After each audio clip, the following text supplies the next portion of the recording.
So good afternoon, everybody. For those of you that don't know me, my name is Jonathan Ley. I'm the founder of the social enterprise Make Time Count Today. I'm currently sitting in an apartment in South London with the curtains closed to try and keep the sun out because it's incredibly warm in here. So hopefully most of you are sat in some air-conditioned offices and or outside in the garden, making the best of the weather. So we're going to walk you through over the next sort of 45 minutes some of the work that we've done around creating the business case for out-of-court resolutions, and then show you a sort of an online calculator, that we've built to help you determine potential savings for your force, and then open it up to question and answers at the end. Okay, so we're here today to talk about the business case for driving more diversion, more out-of-court resolution within your force. Now this work is based on two Innovate UK SMART grants that Make Time Count was awarded, one in 2001 and one in 2002. So the first one that some of you may have been involved in, we worked with 5 forces to sort of co-design and build the Make Time Count platform, which is a digital tool for managing all of your out-of-court resolutions. That was known as Project Fulcrum. We built that based on the sort of evidence around how to run effective out-of-court resolutions. The second Innovate grant we then won was to look at how we used out-of-court resolutions to help officers make better decisions about court, non-court, and help divert cases away from the court backlog, either current court backlog or future court backlog, and divert those cases to an out-of-court resolution and see what the impact of that would be. These two projects were linked, and in a sense, it was the second one that sort of allowed us to unlock the business case for out-of-court resolutions. One of the challenges that we always had through Project Fulcrum was everybody wants to do more out-of-court resolutions. Most people want to do more out-of-court resolutions. Most people recognize that it has better outcomes for victims, better outcomes for offenders. And I think there's, again, overall recognition that it helps the overall criminal justice system in terms of not sending things to court, not potentially sending people even to prison. But it is asking the police to do more work up front in order to save the kind of whole system. So one of the challenges we had, and even when we presented back to the MPCC, to Marm Hadari, the feedback was you've got to demonstrate that out-of-court resolutions can actually save police money as well as kind of future reduction in demand. So by tackling this court backlog question, we've been able now to demonstrate to forces that not only can you get better outcomes for victims and offenders, but you can also prove to your seniors that doing this actually saves money. And given recent announcements from the Treasury, current holes in the public purse, if we can save a few million here, a few million there in the criminal justice system, then that's obviously a very positive thing to do. So the business case is sort of comes in multiple parts. Is understanding how much you save by not sending the case to court, doing an out-of-court resolution itself. But then how much are you also going to have to spend if you do a full out-of-court disposal, out-of-court resolution? Sometimes, sorry, the disposal word slips into my vocab still. Understanding how much additional time and money you're going to have to spend to do those out-of-court resolutions, but then overall demonstrating a significant return on investment to your force to moving to this new way of working. So this slide is something I presented frequently to many forces and many forums. I apologize if you've seen it there before.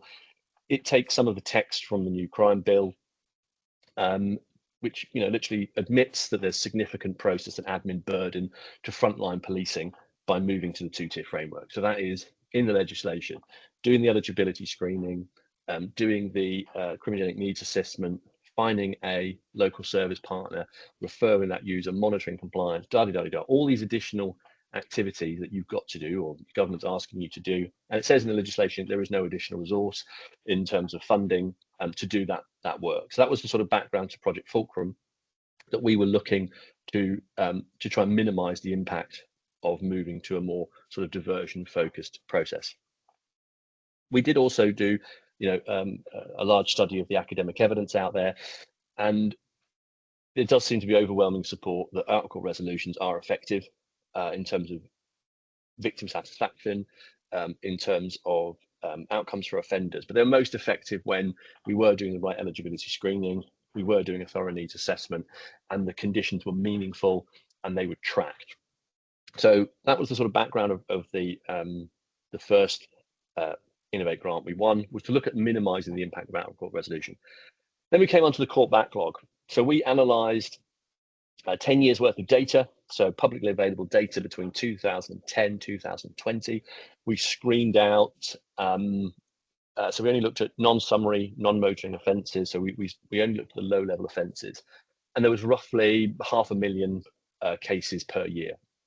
And when we looked at those cases, if you look at the outcomes, when something goes to magistrates court, so not those that get escalated to Crown Court, but the ones that get resolved in the magistrates court, the vast majority end up in a fine or compensation of under £250. So around 75%, 3/4 of all cases end up in a very low level sort of monetary penalty. And there was very little evidence that we could find of sort of diversionary interventions being used in the magistrate court data.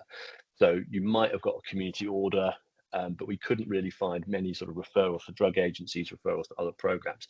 And in fact, as part of this program, I attended Reading Magistrates Court and just sort of watched what was happening during the day. I did find one example where the two barristers were sort of debating an intervention, but it was clear that the magistrates hadn't heard of this particular intervention, and the barristers were literally Googling it and reading off the web page what this intervention might be able to offer to the offender. So there was no systematic process for a magistrate to refer the offender to an intervention. So that's what we found from the magistrates court that we looked at, magistrates court data. Throughout the process that we followed for the Innovate 2 application, Innovate 2 grant, we were trying to find out how long it actually takes to send a case to the magistrates court. Working with the forces that we were engaged with, trying to understand if there was any resource planning tools, any sort of ready reckoners, and we couldn't find any. Until via Peter Nayroyd, we were referred to a PhD student up in Durham who had done just that. So literally with a stopwatch, worked out the total time it took for each different type of case to actually get to the magistrates court. So we took his numbers, 32 officer hours. So this is from first response right the way through to potentially attending court. 13 hours of officer work, and 32 hours of officer work plus 13 hours of staff time. So we put a cost on that. So interestingly, that costs about £2,600 to send that case to court. So in police time, you're talking about spending £2,600 to get that case to court. Now that's interestingly sort of 10 times more costly than the actual outcome that gets given to the offender at court. So it's a very lengthy process to get that case to court. Now, you might disagree with Durham's data. You might say, well, our force, we're much better. We don't take that long to get to court. It's much quicker with us. And if that's the case, again, when you look at our ready reckoner, you can bring those number of hours down and you can still see the impact on the business case. But one quote I did come across in the Law Gazette, the link's there for the article if you wish to have a look at it, Sir Mark Rowley saying, it takes 5 times more work to get cases to court than it did 20 years ago. So recognition that the amount of effort that's being asked to be done by police is more and more to get a case to court. Like I said, we've used the Durham data indicatively from conversations with police colleagues. Some of them have said, we think that's quite low. We think actually there's a lot of time spent in the background that may have not been kind of timed or allocated to that process, and probably 44 hours is quite short. So you can make your own estimates for your force. You can see the impact that has on your business case. So we broke that. So Durham broke that time down. So you can see for each step of the process, they timed the amount of time that officers were spending and staff were spending on getting that case to court. So you can see how those 45 hours breaks down across the various tasks. And again, for those that are interested, I can connect you to the PhD student that did that, and I'm sure he'd be very happy to share his workings to show you how he got to these numbers. Okay, so let's say your average, in order to process 2,000 court cases, how long does it take? So we take those 40 hours and we multiply it by 2,000. It's about 55 hours of officer time, about 23 hours of staff time. So you work out how much that's spending. So from the 2,000 we took as a number, because it's one of the forces we're working with, and they think there's sort of 2,000 cases that they could divert from court to out of court resolutions. So working with that force, we put a number and we said, those 2,000 cases that go to court are probably costing you as a force around about £5 million. There's £5 million of officer and staff time dedicated to sending those 2,000 cases to court. So quite a lot of money, quite a lot of resource tied up with sending cases to court. So let's say we implement Make Time Count. We implement the eligibility screening tool, which assesses whether a case should be sent to court or out of court resolution. And that's using the offence severity, mitigating aggravating factors, the user history, and local policy. And what we proved, or what we showed during the Innovate process as well, is that we can also introduce a sentencing guidelines into our tool to help the police officer not only make the decision, but also understand the likely outcome were this case to go to court. So we can show the police officer, well, actually, if this does go to court, it's likely to be a very low level fine. Share that information with the offender and the victim, and maybe persuade them that we can deal with this one straight away. So we use eligibility screening tool like Make Time Count to make that decision out of court resolution, not out of court resolution. So we changed the process. Okay, so the same process that we had previously with the court process.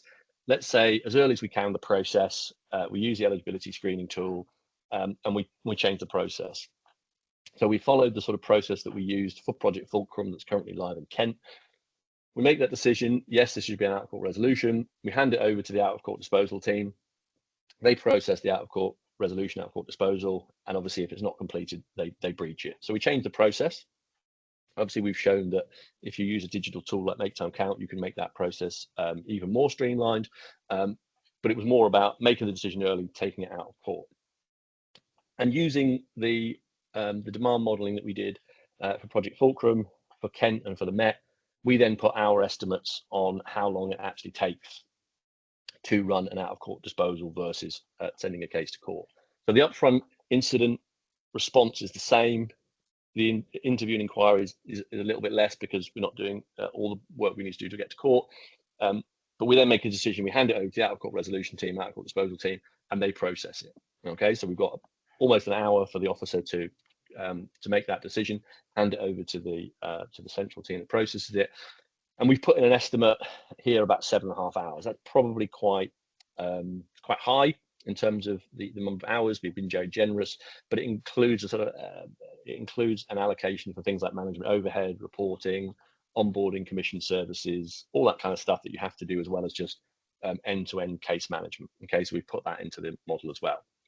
So that gives us an estimate of about 21 hours, and that breaks down sort of 2/3 officer, 1/3 staff. Okay, so in comparison to the 44 hours, 45 hours of sending to court, you've got 21 hours to do the out of court resolution, so saving roughly 22 hours. Obviously, you've got some time to add on there if you get a breach as well. But we've significantly reduced the amount of time that forces are spending managing each case. So taking those 2,000 cases, we said previously that how long was that taking? That was taking roughly 77 officers to do the same work. So around about £5.2 million to process those 2,000 cases through court.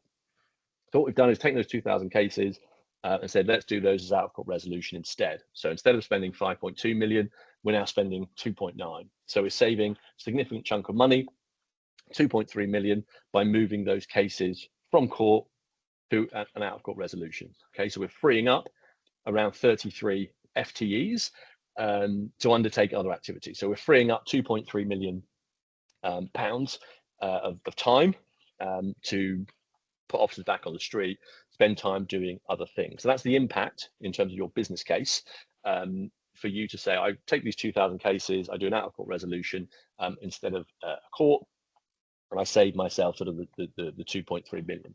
So you can sort of roughly think per 1,000 cases, it's 1.1 million pounds. So, you know, if you were just to sort of keep a rough record in your head, 1,000 cases, around about £1 million. So every 1,000 cases I divert, I can save roughly £1 million. It's kind of a good, I think, a good sort of shortcut way of thinking about it. Okay. So that's what we're saving. That's great. It's a really big number.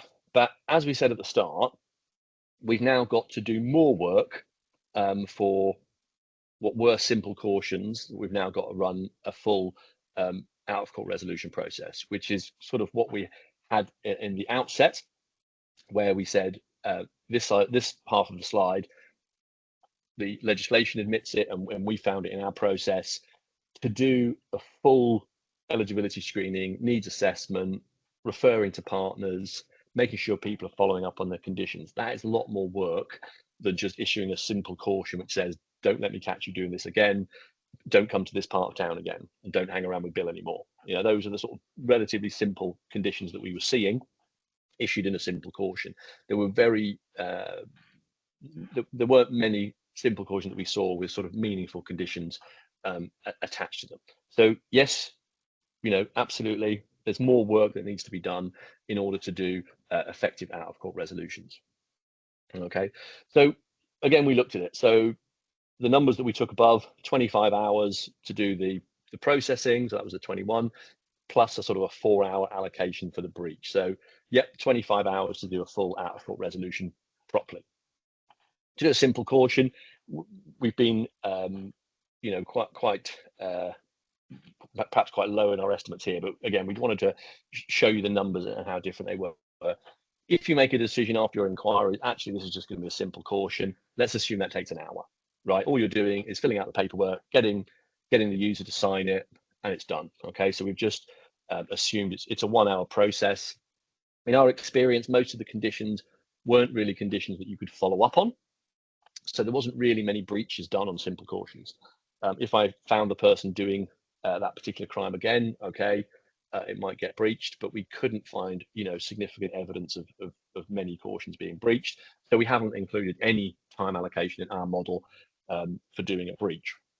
So if you move from a simple caution to a full out-of-court resolution, we absolutely, you know, concede that it's more time. So it's an extra 9 hours approximately to do a full out-of-court resolution process. Okay, so you are saving lots of money by moving your cases from court, but if you're also moving some of your cases even from NFAs or simple cautions to a full out-of-court resolution, then there's more time that you need to do that work.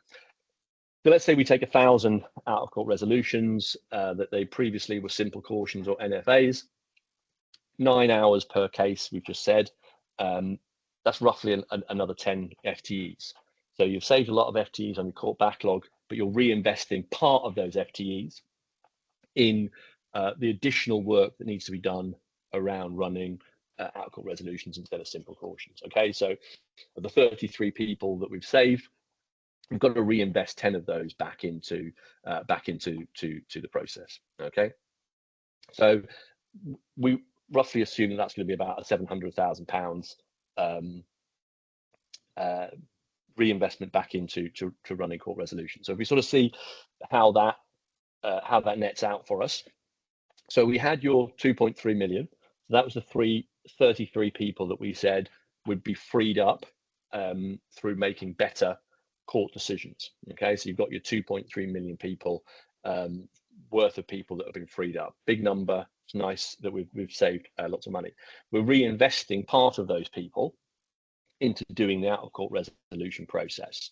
So those further 10 people are going back into the process because of that more work required to run an out-of-court resolution, out-of-court disposal. Okay, the net for your force, if you're taking our numbers, which is 2,000 cases moved to out-of-court resolution, 1,000 cases added from simple cautions and NFAs, your net saving is around about 23 people. Okay, so that's around about 1.6 million pounds of savings that you can generate for your force if you're following the numbers that we've used above. Now, obviously, it might not be 2,000 cases, it might be 3,000 or 1,000. So you need to sort of obviously monitor this for your force, work out how much you'd be saving. But I think overall, what we're seeing is there's a significant opportunity by using the sort of court redirection process to save significant in a significant amount of money. Okay, so we've now sort of set you up with an operation that's capable of running sort of 3,000 out-of-court resolutions, right? So you've got savings of about 1.6 million pounds. You don't need any additional resources to manage your OoCRs because you've already got the officers and staff that were preparing court papers. They're now being retrained to run the out-of-court resolution process. You don't need to hire any new staff, which we know is often difficult in forces. We've eliminated that need to recruit additional staff. Within the time that we've allocated to the out-of-court resolution process, we've included time to onboard local partners. So because of the way we operate, the way the platform operates, you can bring on your commission services. You can bring on other third-party organizations in your local area that work with you. We now have a partnership starting with Clinks, where Clinks want to introduce us to their members so that we can introduce their members to the forces that we work with as well, so that they can support you in your diversion activities as well. So that time has been included into the overall business case.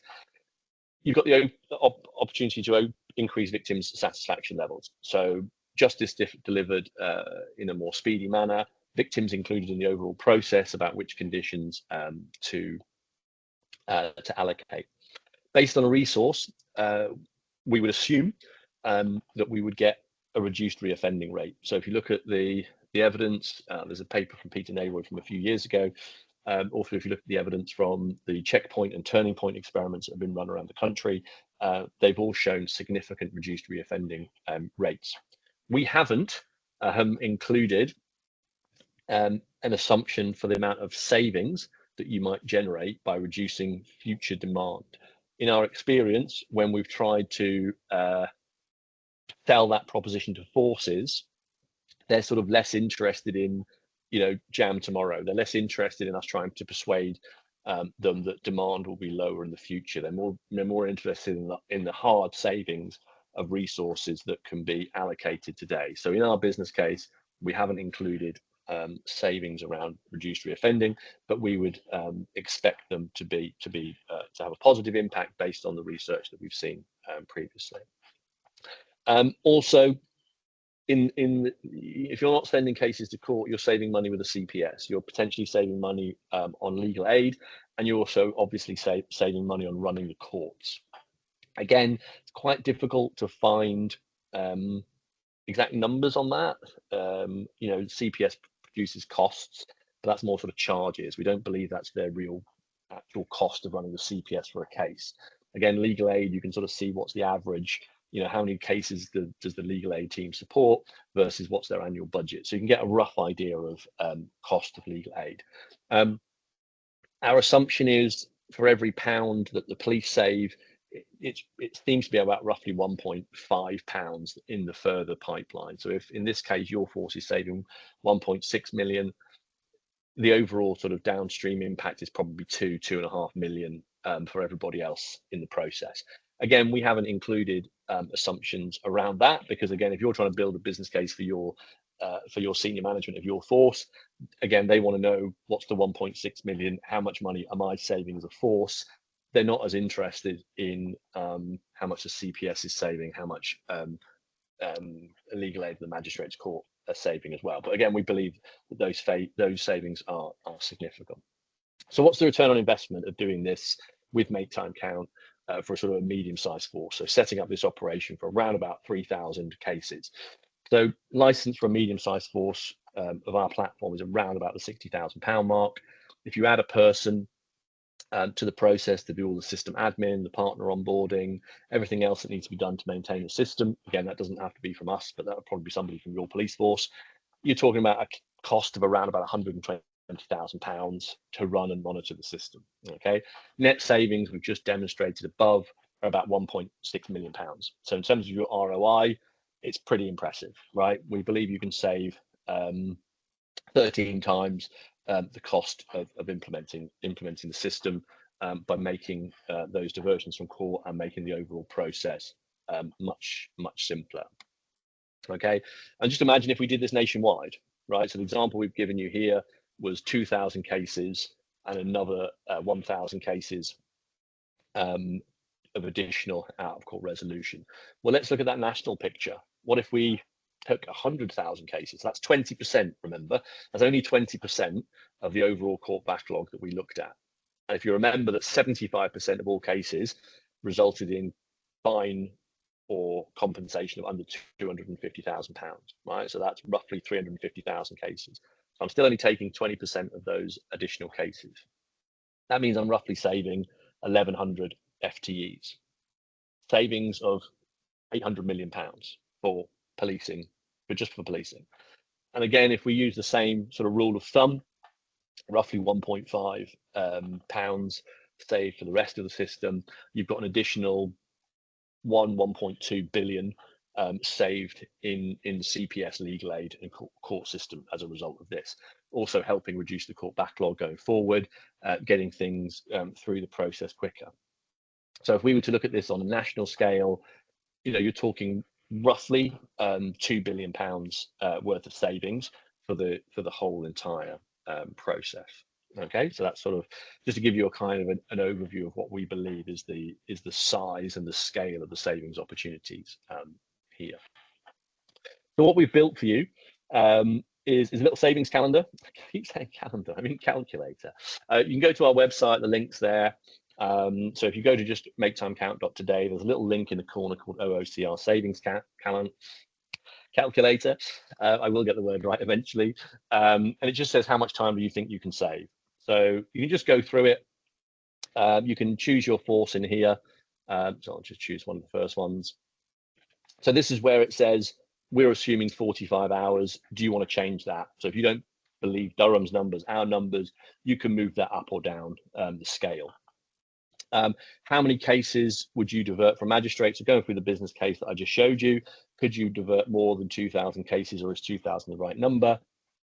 And basically, you can check the assumptions. So you could modify the amount of salaries that we pay, the other kind of assumptions that we've made. So you can go through and have a look at those.